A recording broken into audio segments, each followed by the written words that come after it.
all know, and have certainly very recently heard, faces some serious economic and environmental challenges. And this Atkins Road to Recovery series seeks to shine a light on the innovation, leadership and connectivity required to rebuild and rebalance the northern powerhouse, the northern economy, and reboot infrastructure, investment and trade. In a post-Brexit,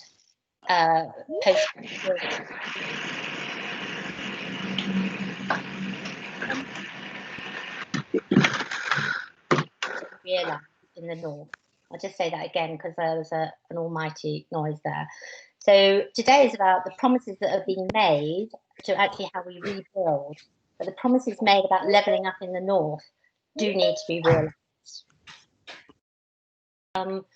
Let's look what's on the agenda. Next slide. So we have, as always, a stellar lineup of speakers. We have Chris Pincher. We actually have the Chris Pincher, the Minister from Housing and Communities and Local Government. He's actually doing a pre-record now, but I'm sure you'll all be looking forward to hearing what he has to say in terms of the big question on build, build, build. Delighted to welcome Victoria Hills, Chief Exec of the Royal Town Planning Institute.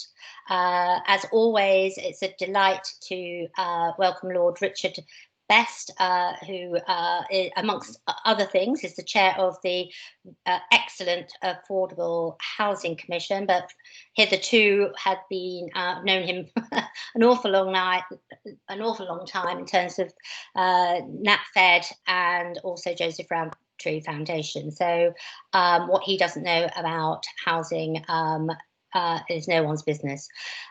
Again, it's a welcome back to Katie Teasdale from the NatFed, a good supporter of the North, and now from Head of Member Relationship in the National Housing Federation.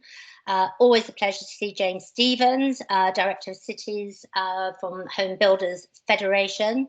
Emma Degg, Chief Executive of the Northwest Business Leadership Team, and Andrew McPhillips, who's got the Chief Economist, who keeps on our toes, from the Northern Powerhouse Partnership, and Rachelle, Earwaker, Economist from the Joseph Rowntree Foundation, and of course our hosts and co-host today really is John Judge, who's the Operations Director from Atkins.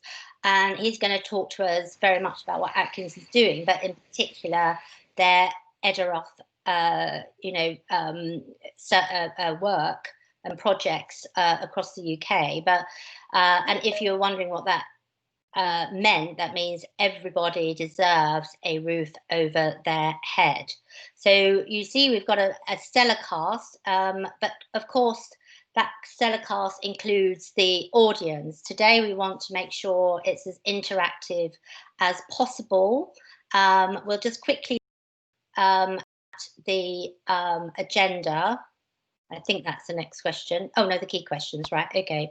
So on our on our agenda on the today is very much the big question, which is the road to recovery. What needs to be done now to unlock the homes, places, innovation and skills we need to achieve a sustainable and green recovery? So our wonderful panel will be looking specifically at that big question, but of course there are a lot more. So how can the North lead the way in scaling up house building?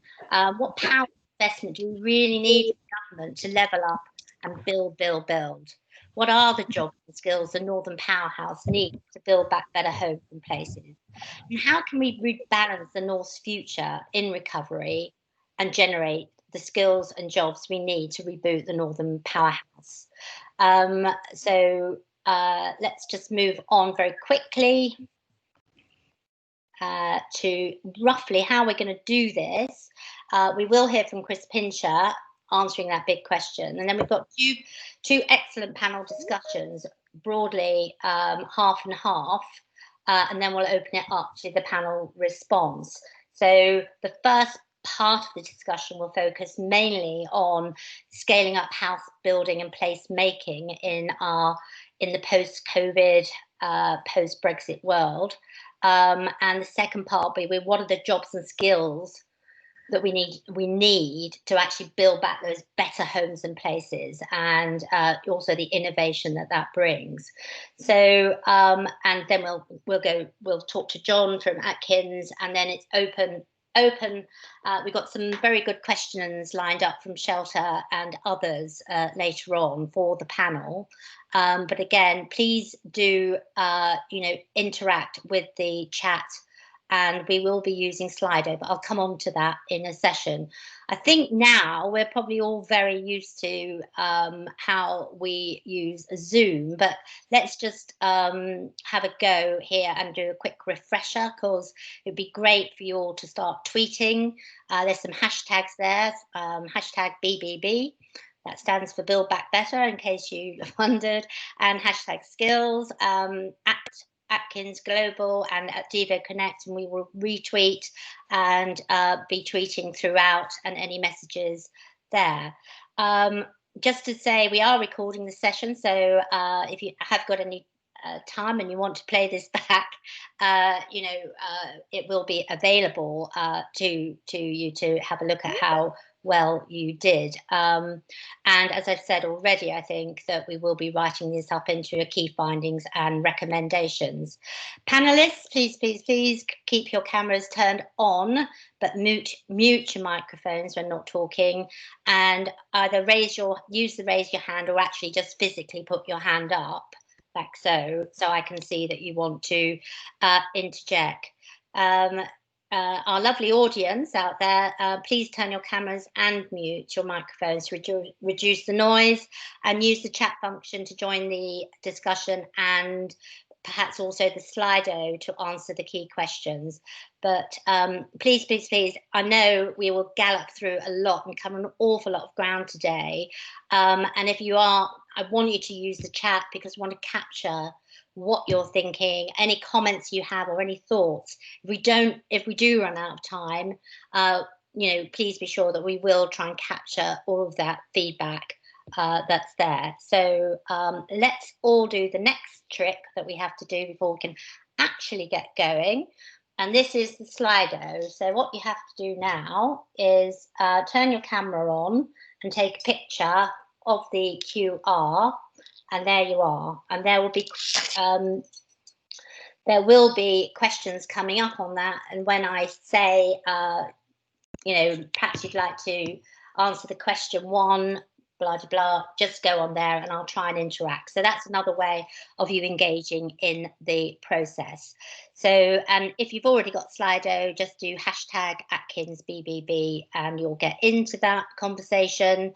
And preferably it's better to use your phone so you can see what's going on. So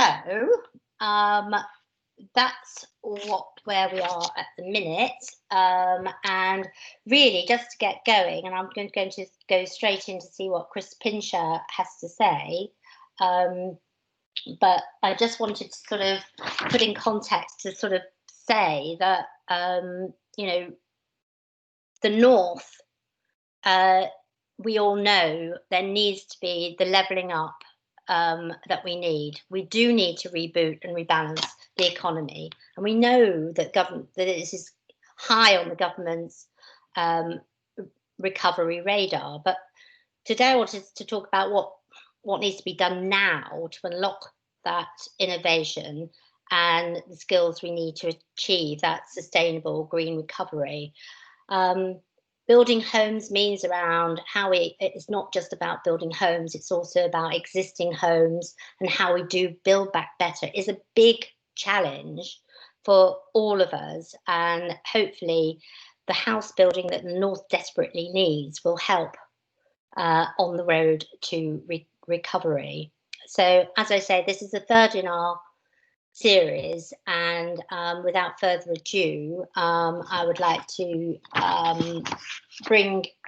welcome Chris Pincher virtually to this Atkins Road to Recovery seminar. So I'm going to pretend he's here. Chris. Well, I'm really pleased to be joining you, albeit remotely, at the Atkins Covid-19 Road to Recovery Roundtable. Pleased to be joining you too at this very apposite time, because the Prime Minister said, I think only last week, that now is the time to learn and improve on the world that went before. So we have a great opportunity at this roundtable to discuss how we can revolutionise our economy and our society, how we can use the Northern Powerhouse as a flagship for our recovery from COVID-19. There are a lot of great opportunities in the North. We've invested something like £13 billion in transport in the North, £1 billion in shovel-ready brownfield projects to get our economy going. And we want to do more. MMC technology is particularly focused on factories in the north of our country. I'm really keen to see more green technology used and employed in the housing sector, because we need to get more apprentices working in the sector. We need to use the T-levels that the government has introduced to drive out a whole new generation of skills, as well as adult all career round learning. I hope that this roundtable that you have identifies opportunities for us to do better in our housing sector, do better in our technology sector, to drive out the changes that we need to make sure that we recover from COVID-19 and recover effectively, build back better, build back stronger, and build back greener. Have a really good day today, and I look forward to hearing what your ideas are in the near future.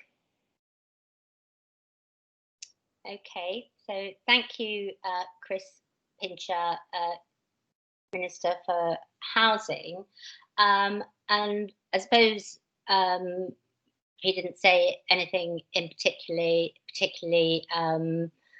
that we haven't heard before, and there were clear references to the need for what they are doing. But I suppose the big question really is, is that the right route or the road? Is that the right journey or right destination, or are the government doing enough, and are the promises that we've had about levelling up going to be is that the way forward? So I'm going to turn to the panel now to get cracking, and the big question they are answering, just to remind you, is how can the North lead the way to a green recovery through scaling up house building and placemaking in a post-COVID, post-Brexit world? And I'm going to bring in Victoria Hills first, as Chief Executive of the Royal Town Planning Institute. So Victoria, if you're unmuted and revealed, come on in to answer the big question. Thank you. Thank you very much, Jill. I am unmuted and unveiled. Hopefully you can hear and see me. Yeah. Great. Well, thank you very much, Atkins, for the opportunity to come along and join the discussion. And it's a really hot topic. It seems to get hotter by the day. Our starting point for this is about putting things in the right place. You've got to have a plan. You've got to have a very strong planning framework to help guide things in the right place for a whole heap of reasons. You've touched on rebalancing the economy or levelling up, call it what you want, but also in terms of meeting net zero requirements also. So we think there is a big opportunity to change the conversation, change the focus of what we put where in support of the green recovery. And by recovery, as you've rightly identified, it's not just about homes, it's very much about jobs, and it's about places, placemaking. And you will be aware that there's an awful lot of talk about planning reform on the table at the moment. But I think whilst that is coming down the line, let's be clear that's going to require some pretty heavy lifting and primary legislation. What we need to do is focus on the recovery now. And that does start with a strong local plan. It also starts with very well-resourced local authorities and planning departments who can actually provide that support to that green recovery right now. And that's the conversation that we've been having with the minister and his officials, is of course we're all up for some reform coming down the line, but that's going to take some time to bed in and indeed to be formed. So before that, we need to focus on what we can do now. And this isn't just about banging the drum for local authorities. This is very much what developers, landowners, anybody involved in the construction industry that I speak to says to me very, very clearly that if planning doesn't work at a local authority level, if we've got nobody to speak to about what we're trying to move forward and achieve, then none of it works. So planning is the gateway to construction. I'd like to think it's a very important part of the green recovery. And if I may, because I know we've got a really fabulous panel that you've assembled here and you'll be keen to hear from all of us. It's not just about building new things. I think there's a big opportunity here in retrofitting existing things also. And I know you'll be getting onto skills later. But if we get this right in the recovery, we can team up those people coming through education now and those people looking for a change in what they do to be part of that green recovery and training them up, whether it be in thinking about retrofit, whether it be in helping to come up with technological solutions for producing green energy, green tech, life sciences, having jobs closer to home. People are living a lot closer to home. People are working a lot closer to home. Many of us are working in our home. But actually, will we return to long commutes every single day? Possibly the jury's out on that one. And there may be an opportunity to rebalance locations. People may like the opportunity to have that hybrid approach and may well revisit how they would like to live and work going forward. And I think as that necessity to be sort of, focused on a very overheated part of the country perhaps eases a bit, because, big slugs of people, myself included, don't necessarily need to be in London every single day of the week, then there is an opportunity to think about where we focus investment and where we focus housing numbers. I'm sure we'll come on to that, the algorithm at some point. And that isn't just about rebalancing, it's also about putting things in the right place from a sustainability point of view. And if you just take, for example, water resources, the carbon price ticket, if you like, of moving around huge swathes of water to less sustainable parts of the country, perhaps could be saved if we locate homes in an area where there is more water. That's just one of many, many facets to this. And I'm sure there's many more acclaimed experts on the call than myself. So I've got so many notes here that I could just carry on talking. So you shut me up when you've heard enough. But I do perhaps one more point that I would make. The role of infrastructure is absolutely key to levelling up. And one of the things that we're concerned about in the white paper proposals is this lack of conversation at what we call the city regional level or the sub-regional level or the regional level. Now, very strong national, very strong local, but actually many of those people on this call will know the business of infrastructure and utilities and solving net zero doesn't finish at a district boundary. So we've got to have these broader conversations, and now's the opportunity to really reinvigorate, for example, the Northern Powerhouse, the Midlands Engine, etc. There's an opportunity here for them to take the crown and the green recovery if you marry up the skills, the housing numbers, the resources, etc. And you do so in a very kind of coordinated, planned way. I think that there's a big opportunity here to do this right. There's also an opportunity to get it hideously wrong. So we do think you need to start at a strong plan. But clearly there's many other facets to it. So I will hand over to other experts on the panel now. Thank you very much, Victoria. I think very much around the whole thing about how we have to reimagine and actually take this as an opportunity. But, we don't want to get it wrong. And I think the tenor of the debate is how do we actually get it right and scale up, but also build back those houses that we do need and that people can afford and want to live in. So I'm going to push push those thoughts back onto Richard, Lord Best now, particularly I think the points around affordability, but how we actually do scale up and get the kind of homes that we actually need. Sure, yeah, thanks, Jill. Well, the Affordable Housing Commission's big report, which came out kind of just as COVID broke, that was all about housing impoverishing us. How do we achieve greater affordability? Those people earning less than half, the people in the bottom half of the incomes distribution, half the population spending far too much on their housing. 40% of the people in the private rented sector spending more than 40% of their income on their rent. And that's far too much, leads to arrears and debt and problems with the family and all the rest of it. And we found the cause of all this was the switch that has been seen in England and the rest of the UK from social renting to private renting. We put our finger on this, and although it's incredibly obvious, it hasn't come out very much in public debate until our report. The PRS has doubled in size. It's now about 20% of the stock of the nation, and it's too expensive for an awful lot of the people who have to go there because there's nowhere else to go. The social housing sector, meanwhile, has halved in size. It's down to 17.8% from 32% not very long ago.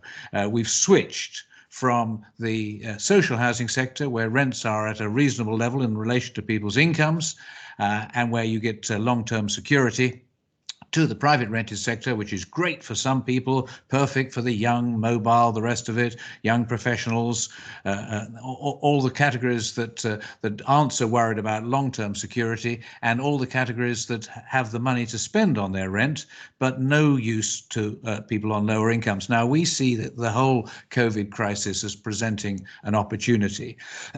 It's an opportunity that comes out of the negative that we expect. We think that house prices are likely to fall. Now, it is very surprising to some that there has been this not just prices holding steady, but going up in a lot of areas at the moment. What's going on there? I attribute this to that lovely phrase, the dead cat bounce. The cat is actually dead, although it's rising, but it's going to slump down again. This is the pent-up demand, the stamp duty relief that has given a temporary boost, but it is only a temporary boost. If you have an economy that suffers badly, people lose their jobs, people get lower incomes, more people on part-time work, more insecure work, you do not see house prices rising. Half of the sales by Persimmon, for example, go to Help to Buy clients. These are people not on the margins, but only just able to be homeowners with a bit of help. These are the most vulnerable young people in early in their job career. These are most vulnerable in an economic downturn. The house builders are going to be spotting, and some already have, that if they've already bought the land, done their sums now don't work. There will be opportunities for the switch back to social renting, which is what we are calling for. Return to greater levels of affordable housing, social housing, reduce the private rented sector's hold now on so many people, which is taking it further than it's able really to go. We think that prices will fall. We think that there will be opportunities to buy stalled sites, to buy land from house builders who can see that it's not going to work out in the next 2 or 3 years, and they haven't got deep pockets. They can't wait 3 or 4 years until prices will recover again. At the same time, we see an even bigger opportunity in many ways to buy directly from private landlords who need to exit the market. Now, let me just spend a little tiny bit of time on the private landlords getting out. We're seeing at the moment the problems with evictions. Private landlords can't take it when people get into arrears because a lot of them are heavily borrowed themselves, or they depend on the income they get from their rents. Private landlords are getting out. We're just seeing the early stages of this, but we suspect that this is going to become a much more important phenomenon, and government won't particularly like it because this is instability in the marketplace. housing associations, local authorities themselves buying from private landlords, bringing properties into the social rented sector that have been in the private rented sector, giving the occupiers security, modernising those properties. This we see as the opportunity that the changed circumstances are now bringing. Private landlords face quite significant cuts in the tax privileges that they've been having. They face more regulation. There's less Airbnb going on out there. There's less overseas students coming and needing rented accommodation. There are fewer company lets because people are not bringing staff from overseas to company lets. The cost of modernising properties and getting them up to the kind of standards that net zero is going to require is going to cost private landlords a lot of money in the years to come, even in the months to come, getting up initially to the EPC-E that they've got to get to, but it won't be long before they're going to have to get up to C, spending a lot of money, not having a secure income. It just doesn't look so good. Prices at the moment are okay, so now's the time for a lot of landlords to get out, and we think that they will. Now, we've proposed a National Housing Conversion Fund, £1.3 billion, to achieve 42,500 homes in the social rented sector, and most of those coming out of the private rented sector, including coming out of right to buy sales that have now gone to private landlords.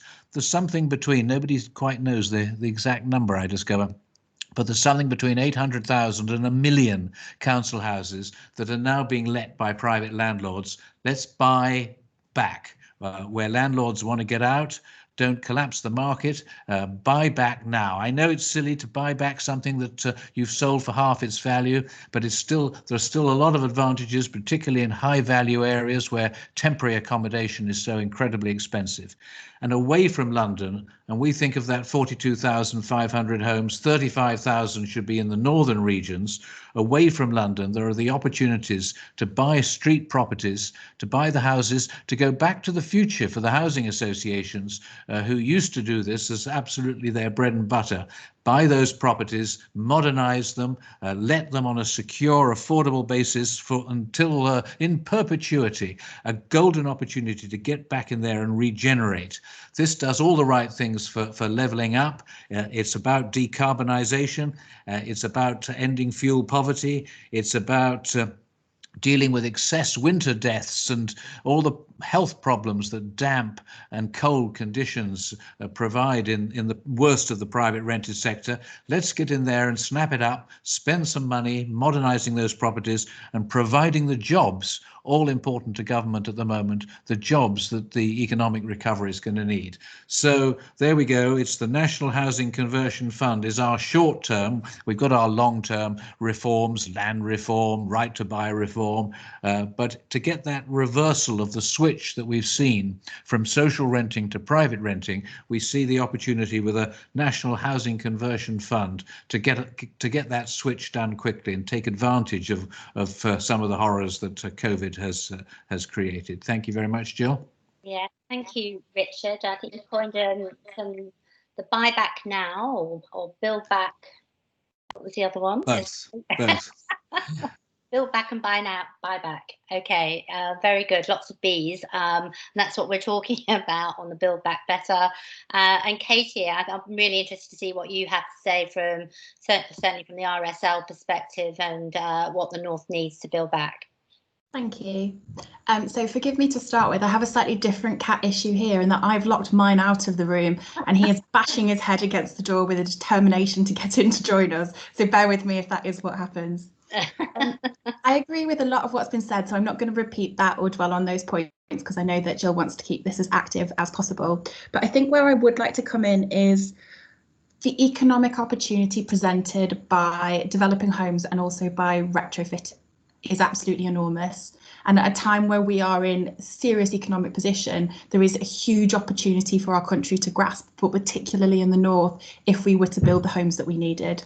So we at the NHF estimate something like 2.1 million people across the north of England are currently housed inappropriately. which is an absolutely enormous figure. Half of those people need to be in social rented homes, echoing what Lubest has just been talking about. If we were to build those affordable homes, it would bring £900 million every year to the economies across the north, and it would create over 17,500 jobs. So the opportunity is really huge, and by investing in housing associations in particular, along with our partners, there is the potential and the opportunity to have a sort of counter-cyclical effect and to have a really big moment where we can make a big difference to the economy. So that's very much where we're coming from. In the short term, one of the things that we think is most important is giving housing associations and others certainty. So in the existing affordable homes programme, we are asking government to give us flexibility so that we can do different things if we need to at the moment. We're also asking them to look again at the affordable homes programme that's been proposed for the future. Are there ways to take out some of the measures in it that promote uncertainty, that are going to discourage us as housing associations from investing or moving as quickly as we had previously planned to do? What we're also doing though is saying we need to bring forward investment and we need to think differently. So over and above what's already been announced, we've asked for £20 billion over 10 years, not 20, but yes, 20 billion. Yeah, that sounds like a lot when I say it, and I want to say not that much, but actually I do mean that much because we do need this much money. £20 billion over the next 10 years.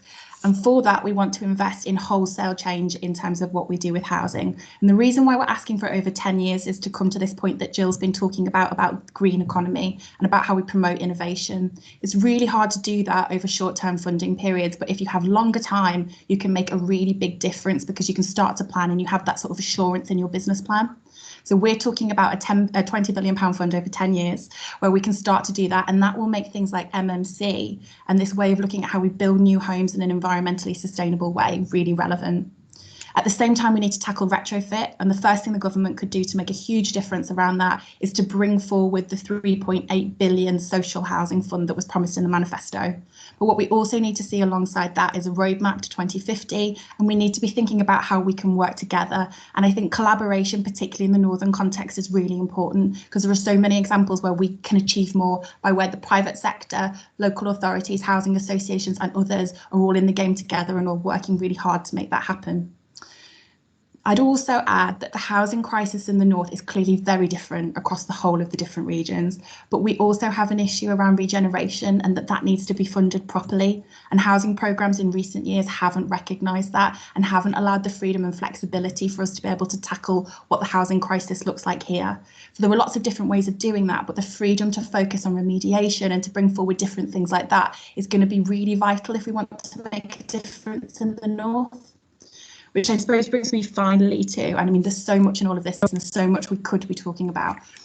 How do we distribute funds fairly? How do we make sure that policy affects the north in a way that is fair and that recognises the challenges there? And there's a few different ways into that, but we've got to start thinking differently. And there's a role for government in this about how we evaluate and decide what we invest in and how.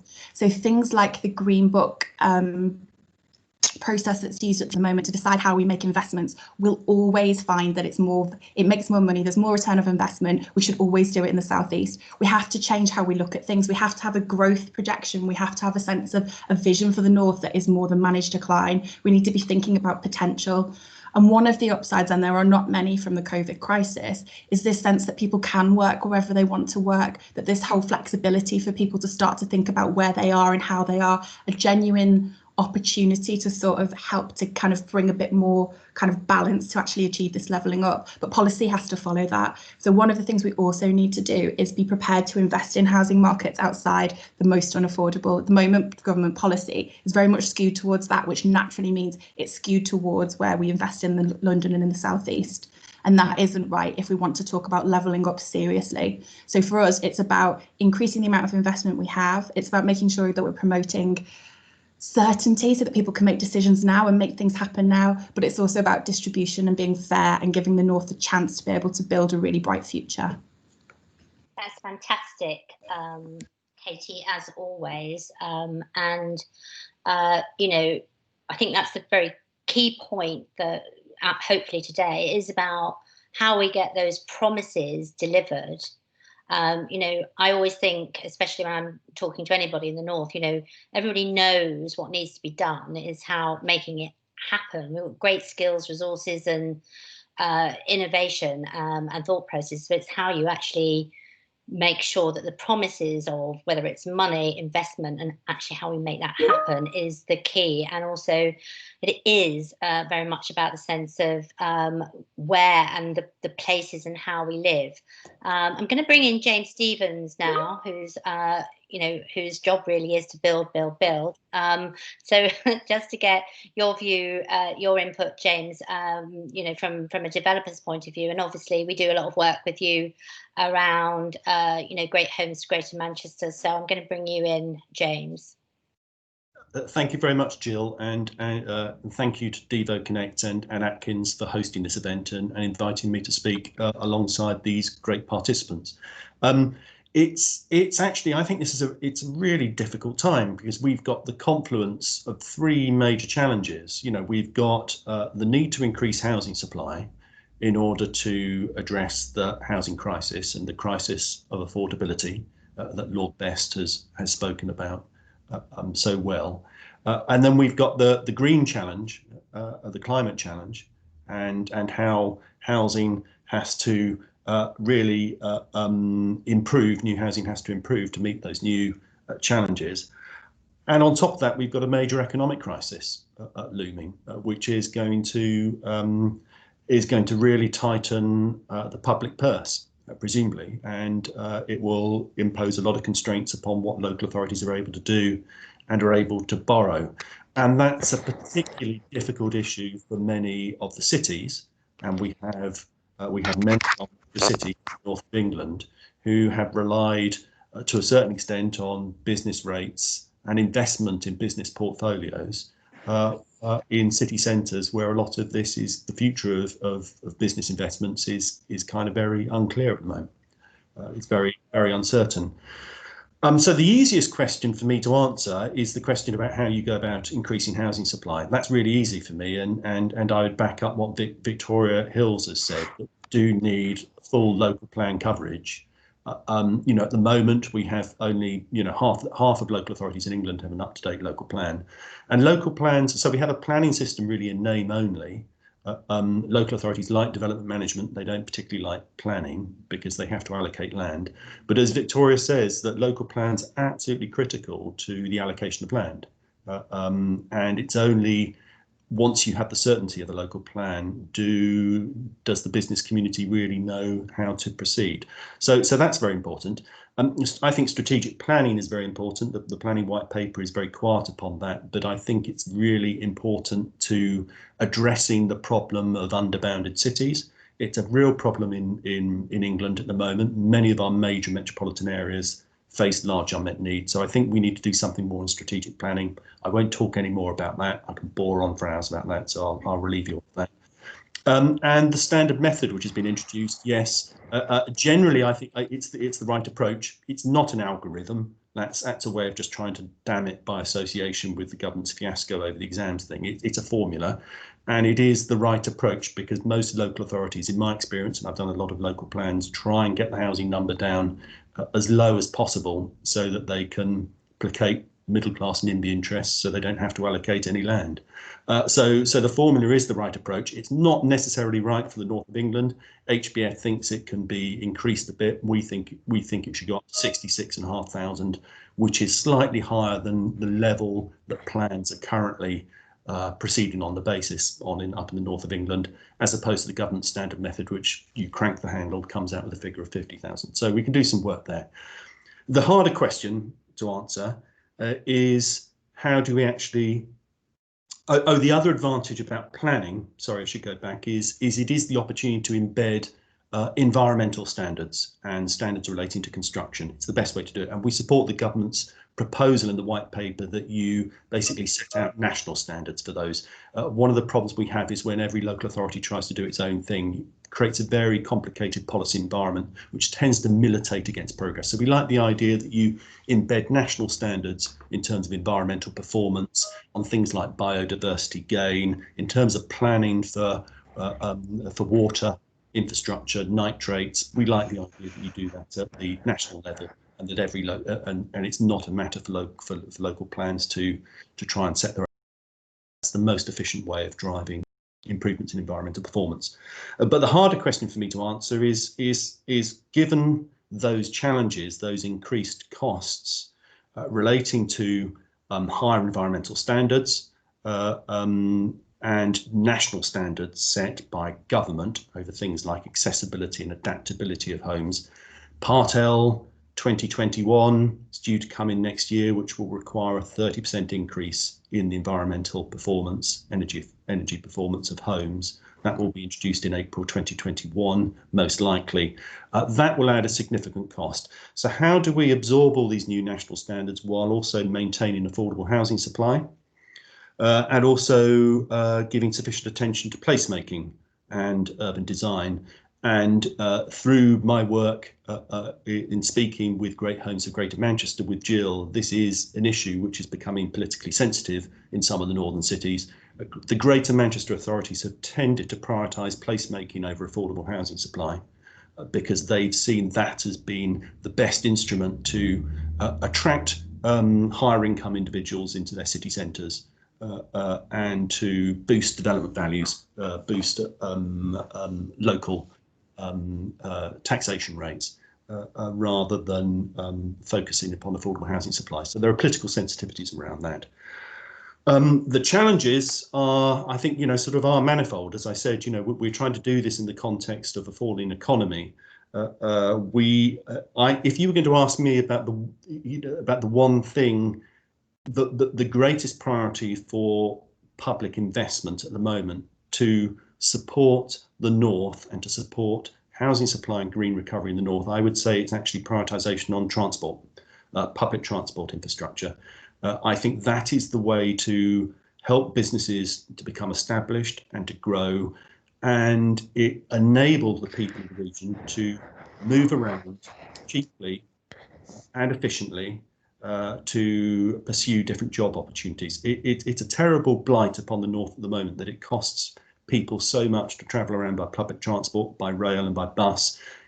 If there is a connection, if the infrastructure actually exists, and the problem in the north is that that infrastructure just isn't there, and where it is, it's prohibitively expensive. So I think if you were going to push me, I think that would be the one thing that the state should actually prioritise: public transport infrastructure. So I'll leave it at that at the moment, Jill, if that's okay. I'm fascinated by everything all the other panel participants have said, and we could all debate this for hours, but I'll leave it at that. Yeah, stick around, James. I just want to pick up on some of the questions in the chat. I think, Richard, you provoked a few questions. So I'm just going to read them out from Johnny from the People's Powerhouse. Says, to what extent can we increase the social housing stock by buying back private leases, reclaiming, refurbishing and building more social housing through collaboration between northern regions and council? How much can we do without UK government collaboration? So that's sort of devolved versus centralised approach. And also, you'll be pleased to know, so I agree with Lord Best, we need to buy back council. Where will all that money come from? The North will be fighting for the same funding, and Councillor Hannah Roberts, who is a regular on my calls, says it's galling to have to buy our properties back, but agree it's one way forward. But we need to end the right to buy. Local authorities in the market can lead to overhauling by homes by owners. So there's a couple of thoughts. I think I might bring Richard back first on some of those key points, and also Katie, I thought you might want to come back on that one. So and then we'll go on to the next part, and I'm going to ask you some Slido questions as well. Well, I'm grateful for those really endorsements of our big thesis, which is we need to create more social housing. If you think that it was, I was saying in my little talk there, it got up to 32% of the nation's homes. Now we're down to 17%. It's not enough, and we need to build that back and create more of it. And this we see as a chance to switch, to move across. Can we do it without government money? No, I'm afraid. Central government collects all the taxes. That's where the money goes. And it is from central government that we need to draw the resource. Homes England away from the GLA in London's got its own pot, but Homes England is the source for funding. We need to tap into that. Possibly with the combined authorities, we will see a move to shift the money from Homes England to, say, Greater Manchester first, and then possibly to other places where there is a strategic look at what is required in that particular area. But it's going to require, well, yes, I heard Katie say 20 billion over 10 years. We used to be rather sort of sheepish about mentioning billions, but those days are gone. I think we recognize, one's got to put in the money to get the return on it, and that resource is there. Of course, local authorities can now borrow much more freely. The cap has gone, that opportunity is there, and some local authorities are really going for it. We're seeing a lot of council house building. I love all those schemes where you knock down the garages on the edge of the site, do the bungalows for the elderly people who are under occupying, free up the family houses. You get about 3 or 4 goes for one, as well as the jobs and the economic recovery. So let's just do that stuff everywhere. Okay, Katie, what do you say to that? Yeah, no, I agree with Lord Best. There are some really interesting examples of where people are doing what's already been described, where we are seeing housing associations hand overs buy those sorts of homes back, and they are able to then have a really positive impact in place. The government is even funding it.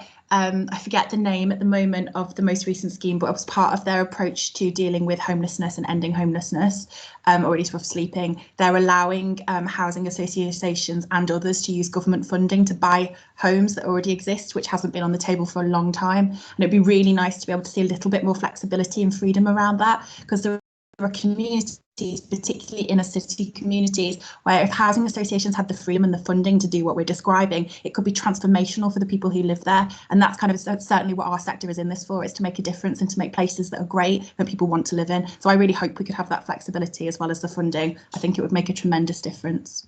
Yeah. Jill, can I be very rude and just say one thing, backing Katie up? The GLA has got 4 billion. That's their chunk of the big public money that's coming through.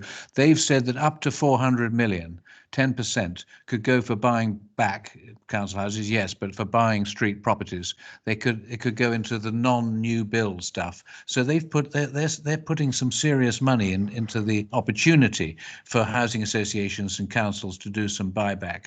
Well done, the GLA. Maybe Homes England should think about that for other areas as well.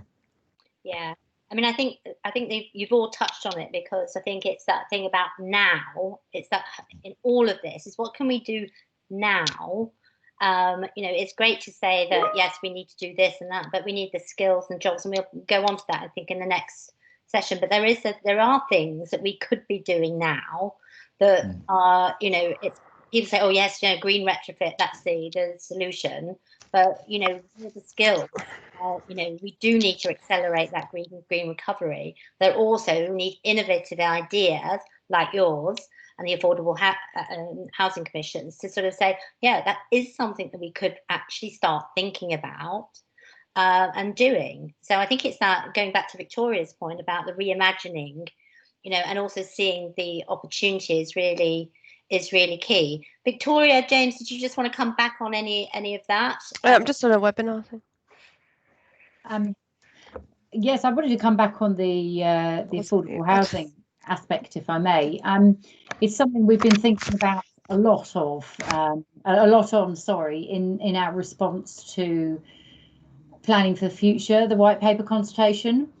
And we're still refining that response, I should say. So I'm going to keep my powder dry a bit. So I've got a big General Assembly meeting tomorrow with many of our elected members to run through the details. But what we've seen, in addition to those figures that Lord Best has very helpfully quoted there, in terms of the reduction of the overall percentage of sort of housing stock being social housing, really truly affordable housing, what we've also seen is a greater proportion of it being provided through something called the Section 106.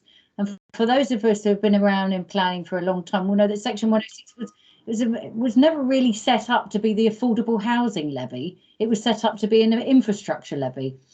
And so I think there is something in that we might be saying in our public sort of final response, which is it's not planning that's broken, it's the delivery model for it. So I think we'll be looking at much interest with this National Housing Conversion Fund, because we may well be speaking from a similar hymn sheet, Lord Best. So that was a real treat for me to hear all of that.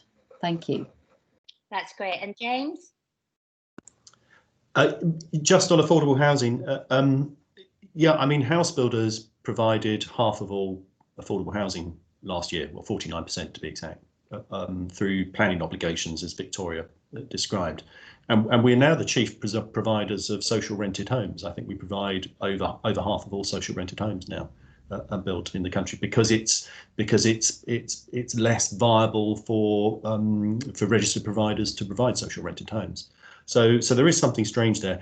It is very interesting that with the government's new affordable housing programme, they're now expecting, I think, about 50% of the output from that programme to be provided in the form of intermediate homes. So those are just some observations. I think the real challenge that we face is actually how complex a lot of affordable housing policies are in local plans. And it gets incredibly complex when you get to the strategic level with somewhere like Greater London, where you have so many different moving parts, different policies, and then you've got national policy laid on top of that. And it now takes an awful long time for developers to negotiate affordable housing planning obligations. Lichfields has released a paper recently which says for small developers, and the government is very keen to increase the number of small developers operating, it takes them something like 71 weeks to negotiate a planning obligation for affordable housing. So we do need to do something about that, and that's why I'd like to go back to my point that we would really kind of favour a kind of national approach, if that's feasible, to how we approach affordable housing. I think the government's planning reforms, proposed planning reforms, are really interesting, because I think the government, my take on what they're trying to do is that I think the government really thinks that that planning policies become overly complex, and this is a barrier to small developers coming forward, and therefore they want to remove as many obstacles as possible so they can unleash a whole new wave of smaller developers to come forward, and who will then deliver the housing numbers. But not necessarily. I don't think they're necessarily so preoccupied about affordable housing delivery. Thank you. Yeah, thanks, James. I'm just going to, Owen, if you're there, help me out here on the Slido. Let's just ask some very quick questions on there and to get some views. The first one, question number one: do you think the North will build back better homes and places and rebalance in the recovery? It should be up there now. Yes, doubt it, don't know, definitely not. There you go. So if you want to participate, do so now. And I'll put yes, because I'm an optimist. So there you go. And whilst we're doing that, and also probably put the second one. Oh, and the results are pretty even. Oh no, they're changing all the time. I'll probably keep going whilst people are participating. So the winner there is, to the question, do you think the North will build back better homes and places, is doubt it. So with 42%. So there you are. Take that what you will. Take from that what you will. I want all the panelists to stay in position, but we're going to move the debate on and the discussion on now to that point around leading the way in the green recovery. You know, has the North got an opportunity? Victoria touched on it, as other speakers did. But if we can scale up house building or even buying back, you know, house building placemaking, you know, what role of that? The innovation that we need to actually build back, and the role of business and getting that economy moving. And I want to bring, sorry, I'm actually asking the wrong question. No, this is about the jobs and skills. Sorry, the North. Scrub that. So what jobs and skills the Northern Powerhouse needs to build back those better homes and places, and who better to do that, but Emma Degg from the Northwest Business Leadership Team, the Minister talked very much about what the government was doing, or the commitment to T-levels and apprenticeships and things like that. But I'm quite interested, Emma, to see what your take is in terms of, you know, particularly on skills and jobs we need to innovate. Emma. Thank you, Jill. I'll try not to misbehave too much, but I did want to pick up on some of the comments that were made by previous panelists, actually, because I think they're really pertinent. We helped launch the UK 2070 report in March, the last event prior to lockdown, and the one conclusion the entire audience coalesced around was the need to make planning sexy again. So I think it is really important, actually, that we say that, you know, Victoria's views, those other views expressed on the call, are not alien to business in any way. We want to see proper bureaucracy, a renaissance of local government, because we know otherwise none of this is going to be delivered. And so that cross-sectoral approach to arguing that case with government, I think, is really important, because we know where we get to if we try and deliver any of this in isolation. So we can deliver the best social housing programme in the world, but unless we do the work to make sure that in place that's connected with FE, HE, apprenticeships and so on, then some of that benefit is going to be lost. So for me, there's something, and for me in the businesses I represent, there's something really important about subsidiarity, delivering this and planning for recovery, and to make the most of these opportunities at the right scale. My favourite moment, news moment of the last week and a half, and there've been a few, was a guest house owner from Bournemouth who was arguing why he didn't want to be subject to lockdown rules, and said, I think it's fair enough for small concentrated areas like the North. You know, there is this sort of idea that the North is a homogenous place. We have loads in common. There's lots that we should be delivering at a northern level, but actually a lot of this we would suggest needs to be delivered in place, and particularly around the skills agenda. The other point I would make really is that I was very naive at the beginning of lockdown, as I think many of us were really, and thinking that this was going to be a sequential process, that we'd like deal with the impact and then we get on with the recovery. And really applaud you for holding, and Atkins for holding these discussions. But truth is, both are happening at the same time, and they're going to continue. That's going to continue to be the case, probably for years to come. So in planning where immediate mitigations are being put in place for COVID and lockdown, we do need to keep a really close eye on what that means in terms of future planning and how we deliver things. It is disappointing the amount of programmes which have been announced, which though welcome, are being delivered nationally. We know that that doesn't work. It's not the most effective way of doing things. We know we're starting to see gaps appear in our apprenticeship pipelines. We have apprentices, for example, who are close to completing their qualifications who are being made redundant. So we've got a really clear ask of government on that one. So anything you can do on this would be great. Just let businesses spend a proportion of the apprenticeship levy on keeping those young people or older people in employment until they qualify. Because we talk about building back better, we talk about all of the skill, all of the opportunities that will be presented by retrofit, by zero carbon, by all of these things. But if we've got the gap in the pipeline, then actually those are opportunities that we are going to miss. So from businesses, we want a clear line of sight in terms of planning policy. We want to see more cross-sectoral working, but we want to see much more done within employment markets as they are on the ground, rather than we'd necessarily like them to be in our heads. So thank you, Jill.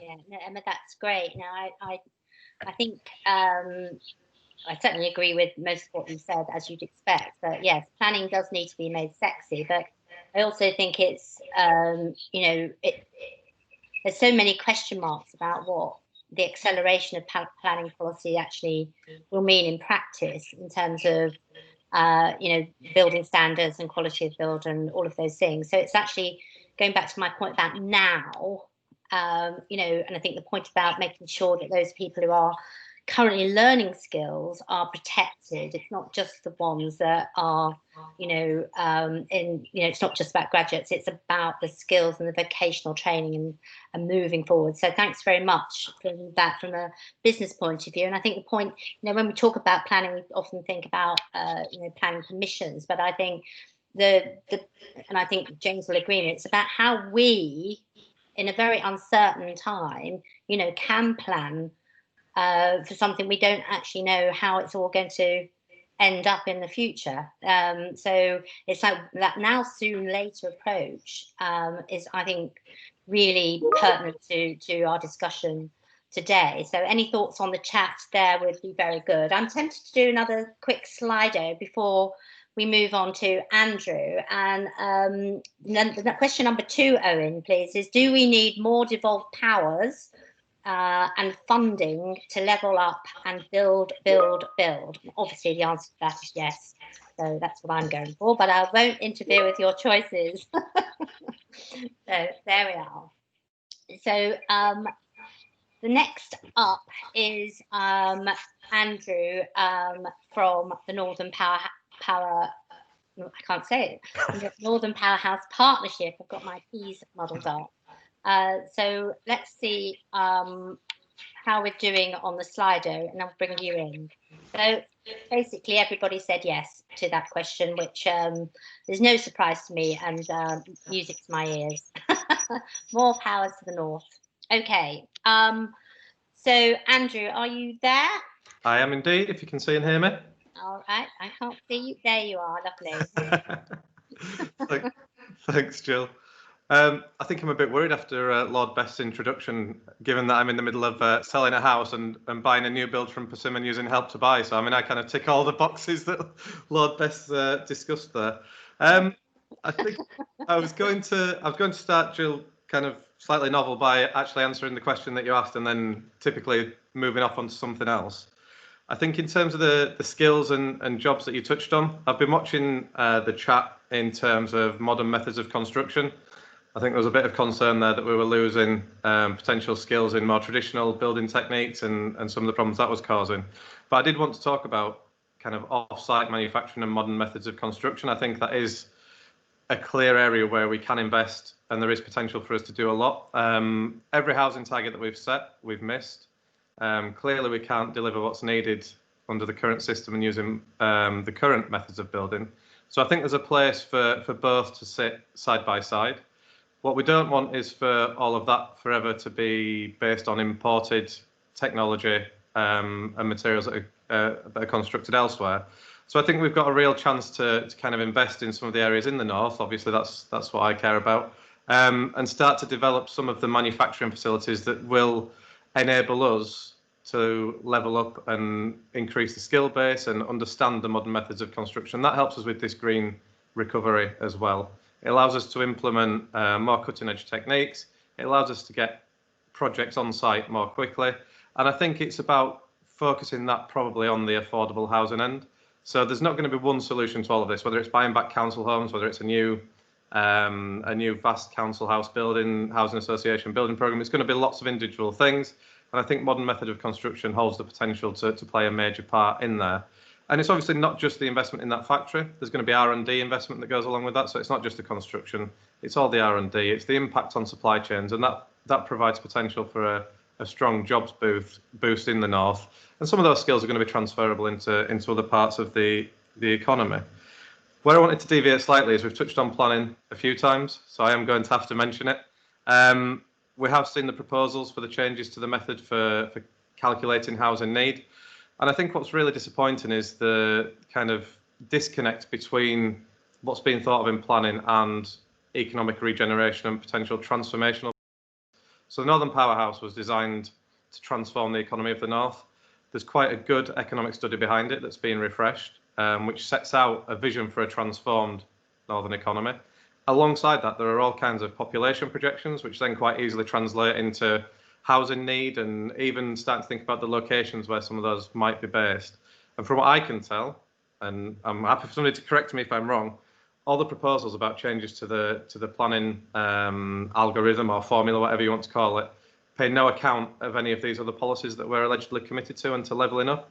From what I can see, we're actually going to be committing to build a lower proportion of houses in the north. So I'm kind of not understanding how central government is, on one hand, committed to levelling up, and then on the other hand is saying we're actually going to build fewer homes in the north, because what we're actually looking at is how to continue the status quo rather than how we deliver that transformational project for you. So I'll keep it nice and short and sweet, Jill. So one answer on topic and one not quite. Well, that's why you're the chief economist. So very good. And so now, last but not least, Rachelle from Joseph Rowntree Foundation. It's really good to have you here, and your thoughts on what you've heard, but also the key questions on, building back better homes and places and the jobs and skills that we need. And I know the Joseph Rowntree is doing a lot on, good work at the moment. Yeah, absolutely. Thanks so much for having me. So as Jill said, I'm from the Joseph Rowntree Foundation, and we're an independent social change organisation working to solve UK poverty. So I guess my comments today will relate mainly to people on low incomes, but I'm keen to touch on, I guess, things that others have talked about: green recovery, housing, and also jobs and skills. So hopefully I can keep it fairly short.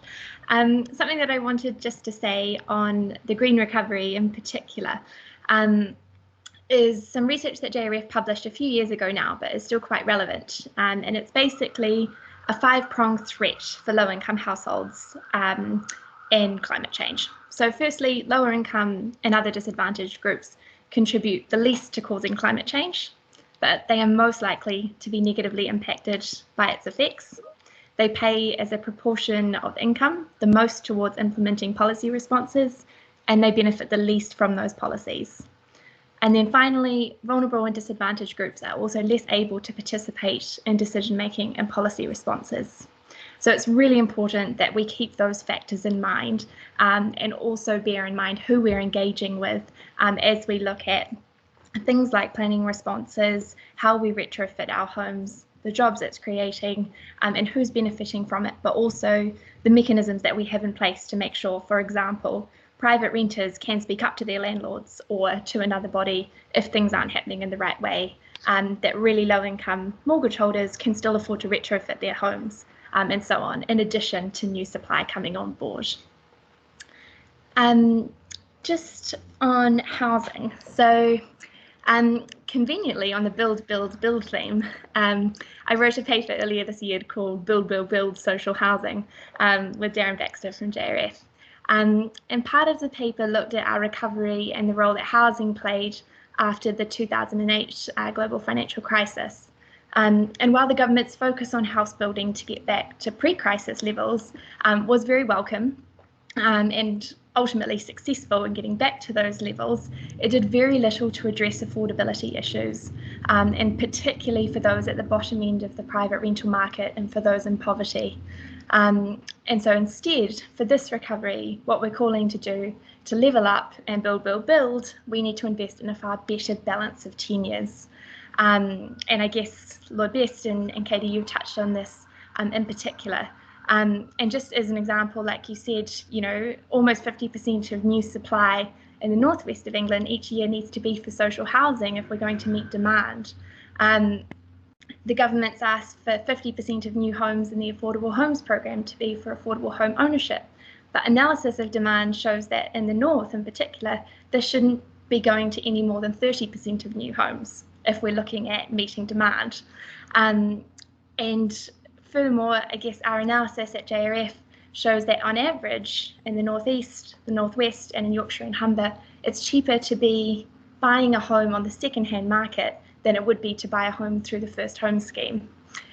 So we really need to make sure that, particularly when there is central government, I guess, mandates for targets and whatnot, it needs to work better for local areas. You can't have, certain prescriptions that aren't meeting demand in certain areas if they're going to be at the expense of building what we really need.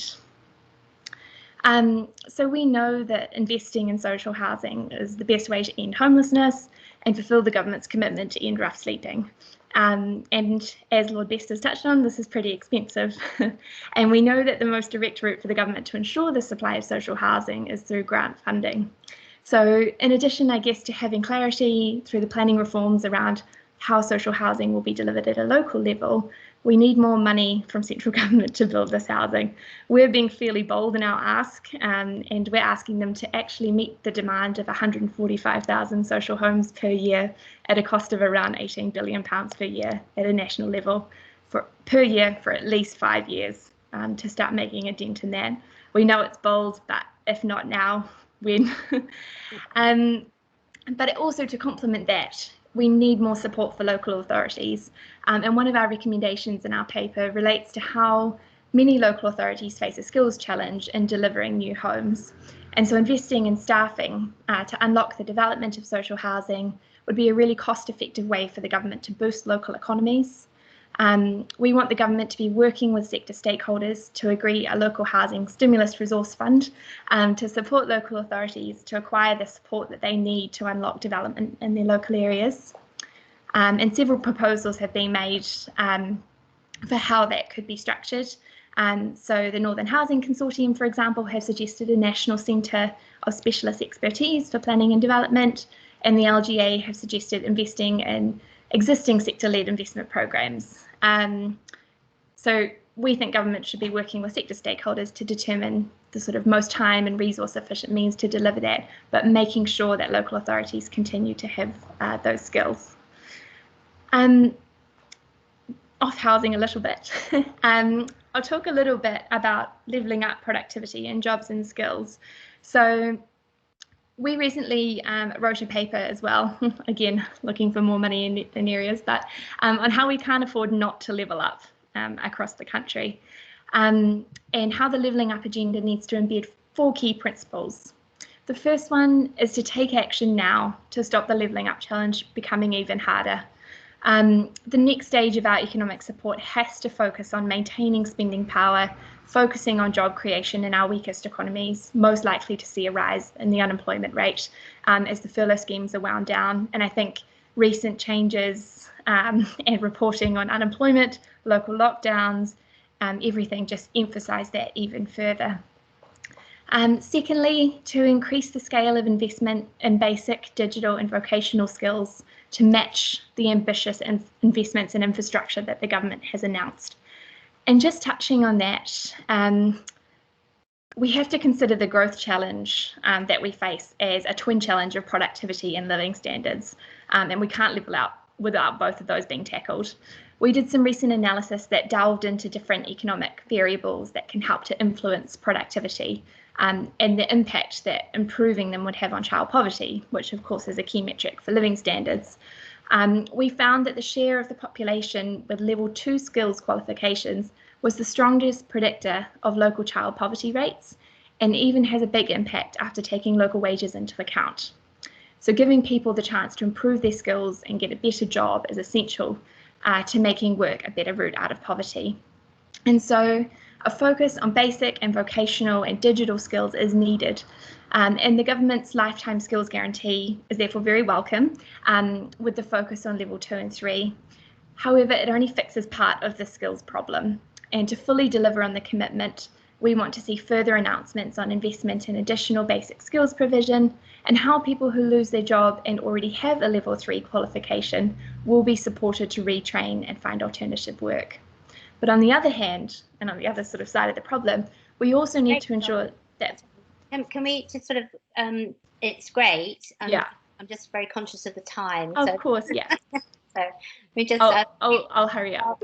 The headlines are the 2 other points, and then we'll sure. Because that's great. So just to say that we need to make sure that people have the prerequisite skills to gain those qualifications. And for example, a few years in 2016, 5 million people across the country didn't have basic numeracy or literacy skills. The third, I guess, principle of levelling up is to increase the share of planned capital investment that will be invested in local public transport systems and leave that infrastructure investment to unlock opportunities for people trapped in poverty. And then lastly, improving productivity in low-wage, low-productivity businesses and sectors by improving the quality of work, boosting in-work training and enhancing management practices. And those are key components of good jobs that JRF has been working on. So needing to make sure we're not just creating really sort of crap jobs, but instead we're making sure that, you know, jobs have fair pay, sufficient working hours, training and progression, flexibility, security, and good treatment at work. No. Sorry for taking so long.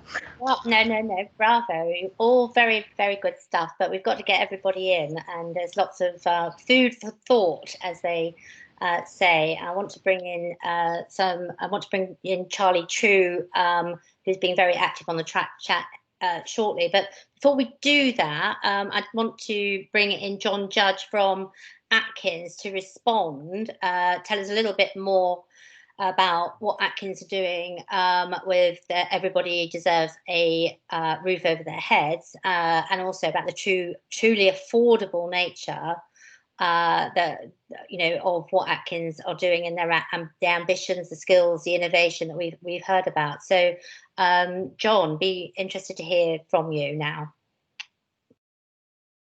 Thank you, Jill. Thank you very much. Can't see you, dear. You can? Can you hear me? All right, thank you. Firstly, it's been a brilliant debate so far. The contribution from the Minister and everyone has been just electric. It's been amazing how much of the conversation has been consensual and overlapping. So I think we're all heading in the right direction with a lot of balls to juggle. But I'd like to now talk to you about EDAROTH, as Jill has just explained. It stands for Everyone Deserves a Roof Over Their Head. And in that statement, it summarises what we're about as a business. So us as a business, we have been set up by Atkins in response to a call to arms from the government back in 2016 to help solve the problem, if we in relation to the social housing challenge. So we have been set up as an end-to-end social housing developer. And we're a little unusual, and I'll explain that as we go through compared to the more common held views of this type of sector. And our focus has been, for this debate, is obviously around the Northern Powerhouse, and it's a real overlap in the way we are setting up our business and progressing with our planning. So nationally, we're broadly currently, if my numbers are correct, around 60% of houses per year for the 300,000 homes per year the government target sets. So our offering is not in competition with the existing capacity. In fact, it's a new model about how you might go about providing a focus on social and affordable housing delivered at scale. And the missing issue here is how do we scale up from the numbers we are currently delivering to the numbers that we need as a nation to meet these targets. So to do this, we went back to first principles to look at what a home would need for 21st century living. And in doing so, we embraced modern methods of construction that Andrew spoke so particularly about. And in doing so, the challenge for traditional build to move into design for manufacture. And in doing that, addressing our environmental requirements and doing it in a controlled process that delivered real value for money. So we've come up with a system that delivers a high quality, fast track pod and panel system of erection, which can be delivered at scale. Now, why have we gone down this route as opposed to more other routes? Well, if we're going to address the housing need, we're going to have to try and unlock the sites and the land that we have available in the UK. And they're often very difficult, and often more traditional people in the market shy away from them. So our system is designed to not deal with more easily accessible locations, but the really difficult sites that you might find dotted around the country. And the way we engage with our customer is also different. We want the local authorities to benefit from the value and the increase in value of the land that our homes create. We don't wish to be a landowner. We may have to be a landowner temporarily in order to fulfill the transitional obligations, but it's not something we want. We want that benefit to rest communities. We want the rents that help fund the investment also to rest with the benefit of the local authority. And in doing so, we want to reduce the burden of cost on the local authorities by transferring families from often high-cost short-term accommodation into more settled homes and helping reduce the pressure that they are under financially. And then more importantly is that we do this in a way that improves the social, environmental and economic benefits our homes provide, not just for the families that would enjoy them, but to create those communities and the benefits the communities have, because you can't look at a house as a box on its own. You've got to really give a real holistic view in this space. So as I said, our service is more end-to-end capability. And what we mean by that is we can take the land issues, often with problems of decontamination, right through the planning we've spoken quite a lot about, the financial close, and then into the modern methods of manufacturing, the fast assembly and the handover of those homes to the families and the local authorities to enjoy. Obviously, local authorities don't need all these services, but we've seen that quite a few are under pressure, maybe have tight resources. So we're able to interject in the process with them at a point that their needs meet our ability to deliver for them. So in doing this, we went back to, again, first principles about the most cost-effective way to deliver homes at scale. And in doing so, to review our supply chain and the types of skills and requirements and capability that we needed. So we've invested very heavily in this sector on behalf of our view as EDAROTH as a business. And in doing so, we've also reached out to other sectors to look for best practice in manufacturing and assembly. And we've reached out to people in automotive, partners on an automation, and in aligned sectors such as shop fitting. And they bring a really fresh and unencumbered view about how you can bring a product to market in a way that meets just on time, that is of high quality and can meet the customers' needs. So we've got partners based out of Coventry and Leeds and Bradford, where we're looking to develop our manufacturing plant, which is well advanced. And to that end, we really see the Northern Powerhouse as a fabulous opportunity. The skills and capability in the region are second to none. It's such an unlocked potential. I know lots of us agree with that statement, but it really is the potential of how we can help solve not just the northern challenge, but also a national challenge through the creation of jobs and factories in the area. And we do that through a combination of looking to build factories in the way that will help repurpose jobs, create new jobs for the future, and get people to learn skills and new ways of building that haven't really been tested and tried in this country at scale before. Okay. Now, as part of that, we've looked at ways of how do we inform the debate. It's one thing to design a house, lots of people do it, and we've done it in a very particular way.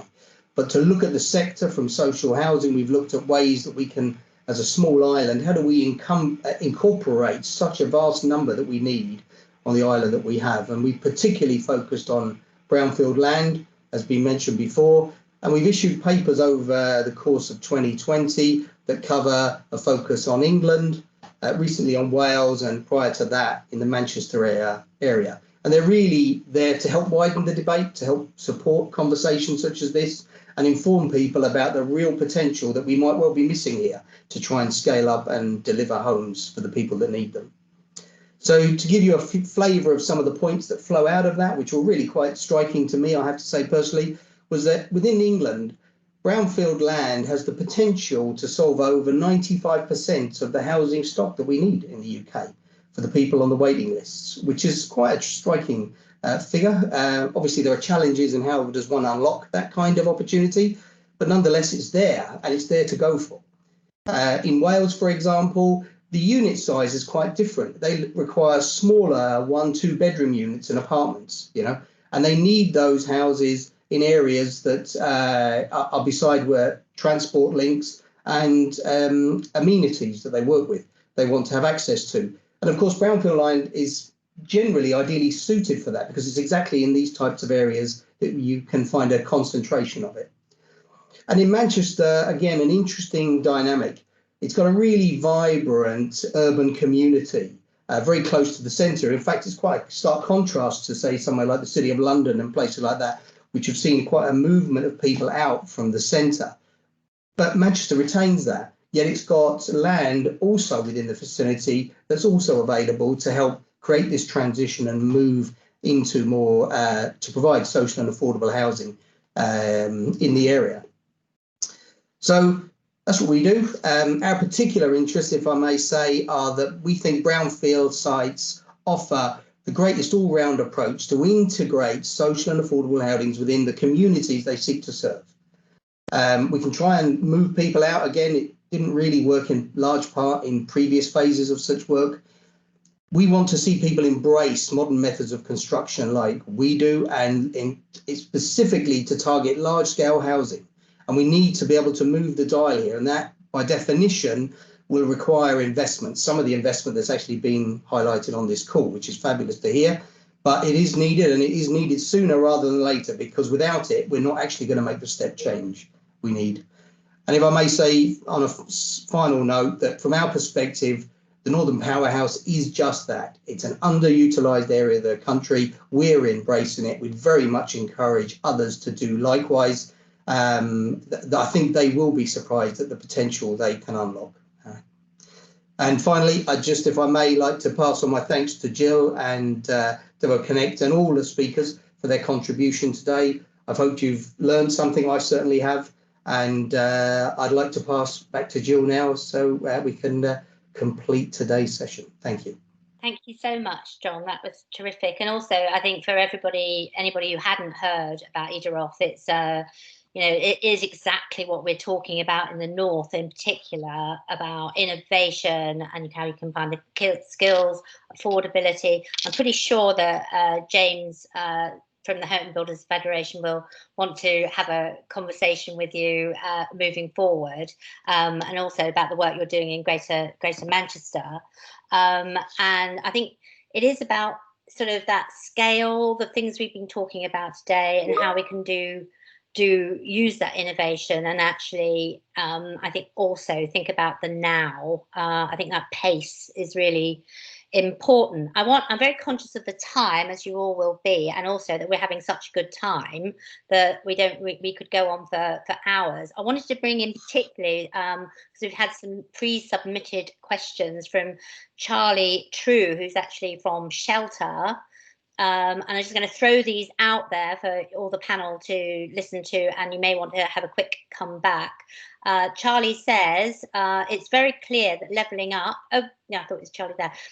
It's very clear that levelling up and infrastructure investment must be supported by commensurate investment in genuinely affordable housing, or we risk seeing the Londonisation of the North, rising rents, skyrocketing house prices, and local people being displaced.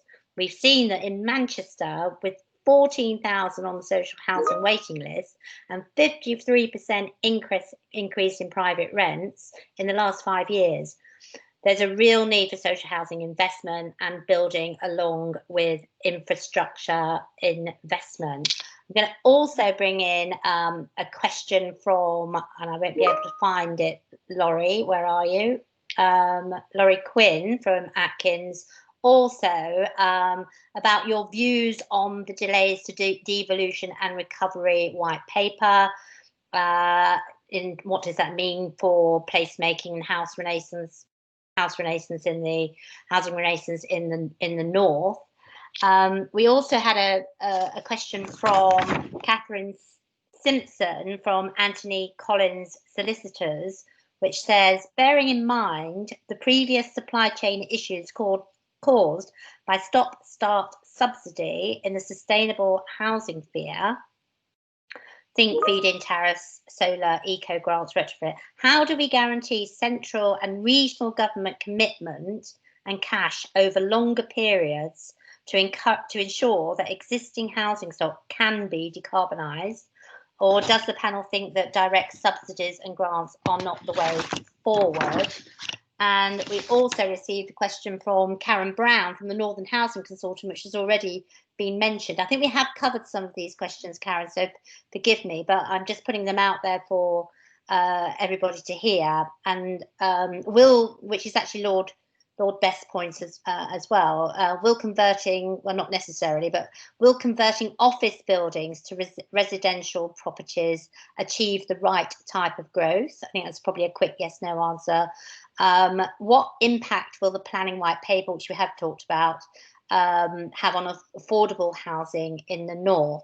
So I'm just going to quickly look around my lovely panel here and see if there are any hands up or thoughts and to answer any of those quick questions. I thought Richard would love to unmute and talk. Unmute. Yeah, thanks, Jill. Just a quickie on the planning side and on the office conversions, because they go a bit together. Because we've got this permitted development rights fiasco going on, where we've got these 10 square metre flats and all this nonsense. I think we've got to get the ground rules improved before we allow more discretion to the people doing the development. And at the moment, building regs are not protecting us from the creation of these new slums. But the bit that in the planning, we've got two planning white papers. The first one about urgent change, and the second the long-term stuff. And I think there's lots of important things for the long term that we could take advantage of the government's interest in this and get on with that. So that there's some good stuff as well as some anxieties. But in the short term, the one that worries me most, bearing in mind that half, as James and others were saying, half of all of the affordable housing today is being produced as a result of Section 106. The short-term one that is most disturbing is that 40 or 50 home developments would not have to have any Section 106 affordable housing, theoretically to encourage the SMEs to come in, although a 50 home development is quite big for an SME. But this would wipe out, I think Savills has estimated, just over 20% of the affordable housing programme, because that is what we're currently getting social housing from, that gap between the current 10 units where you don't have to do Section 106 and 40 or 50 units where at the moment you still do, but you wouldn't have to. That would be a big loss, that 20% of the social housing from Section 106. And that one, I have got a session with the Minister this week, and I'm very worried about that one. Fantastic. Okay, Katie and James, do you want to come in? James, I think you do. Yes, thank you. I just wanted to answer the question, or attempt to answer the question on the devolution and recovery white paper that I think Laurie raised. And yeah, I mean, the delays to that are really interesting, and why that is. I mean, because it was anticipated really back in the spring, and then we thought it would be in the autumn. And I think we really do need to see that, because I think part of the recovery from COVID and part of the solution, definitely, to resolving the housing crisis is what the government says in that paper about the future structure of local government. And one of the things that, as Director for Cities, I have a particular brief in looking at combined authorities, mayoral combined authorities. And one of the things that is very apparent there is that the strategic planning powers are very patchy. Only a few of them have them. And where those powers are conferred, the metro mayors are significantly underpowered. They're held hostage to a large degree by their constituent local authorities. It isn't the case in London. The London mayor is able to exert quite a bit of power, and I think that is a real block upon many things that we need to see in terms of devolution, progressing plans, but also enabling combined authorities to actually start to exert some influence and have some power. Yeah, fantastic. I'm going to bring in actually Richard Bailey from Atkins. Richard, are you there? Yeah, thanks, Jill. I think in addition to the longer term stuff, there's a bit of a focus on the short term transition, and it's obvious, I think, to us that we're all going to be living in a more localized way for the foreseeable future. And really what we need is a system that joins the dots up in a localized way. And so for me and for us at Atkins, something similar to the towns and cities deals that encourages the local areas to join the dots up on housing, jobs and infrastructure, and put forward those investment plans, which would include brownfield development, that would then potentially, and should, I think, by rights, have a presumption in favour of sustainable development in planning terms. So getting and allowing the local areas and the city areas to be able to put forward things like town deals or something similar to that on an ongoing basis in the next 2 or 3 years would, I think, bridge the gap that we're looking at between now and 2 or 3 years time, where the planning white paper and the devolution impacts or the benefits of devolution would eventually come to pass. We've got a real critical transition period for the next 2 to 3 years, and it strikes me something like those towns and city deals expanded to all areas, particularly in the Northern Powerhouse, will bridge that gap in a more effective way. Yeah, well, I think we all agree with that, and there's great work taking place. But yeah, absolutely. Andrew from Northern Powerhouse, very quickly. I'm going to end with Katie, if that's all right. Andrew. Yep, thanks, Jill. So I think there was a question about transport's role in there. I think that's absolutely right. Transport plays a huge role in placemaking, however you want to describe it. We've been quite keen when we've worked with Transport for the North to make sure that they're considering housing as part of their strategic plans, transport plans. Part of Northern Powerhouse Rail is potentially opening up new areas for new housing developments and getting people into new areas, but with really great connectivity as well to be able to travel across the north. So I think that's absolutely right that transport is pivotal to a lot of this discussion. Then I just wanted to touch on what Laurie said about the white paper.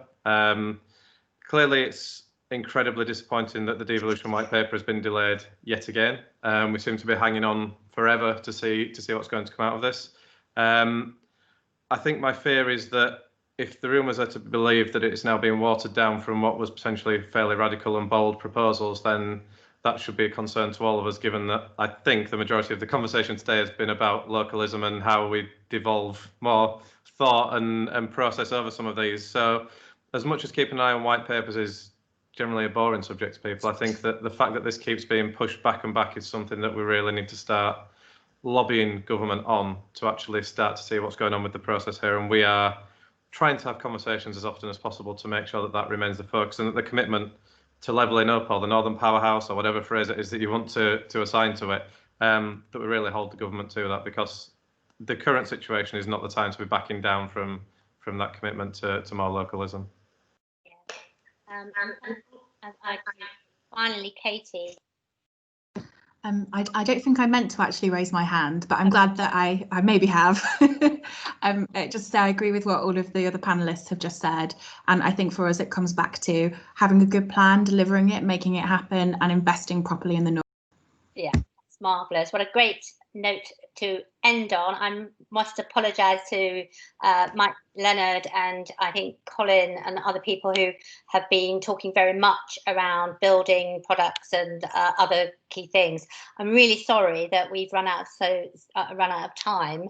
I think we have had a really interesting and, from my point of view, really thought-provoking debate. So thank you one and all for your time and taking part in this important, Atkins Road to Recovery series. So that's thank you to the virtual Chris Pincher, Victoria Hills from Royal Town Planning Institute, Richard, of course, great contribution, Katie, James, Emma, Andrew from Northern Powerhouse, and of course, thank you to Atkins, John and Richard. It's great to see you all today, and hopefully you'll all come to the big event, the findings report. So thank you one and all, and lovely to see you as always. Okay, bye-bye. Bye, Jill. Bye. Well done, Jill. Excellent. Thank you. Yeah, thanks very much. Well done. Cheers. Bye-bye.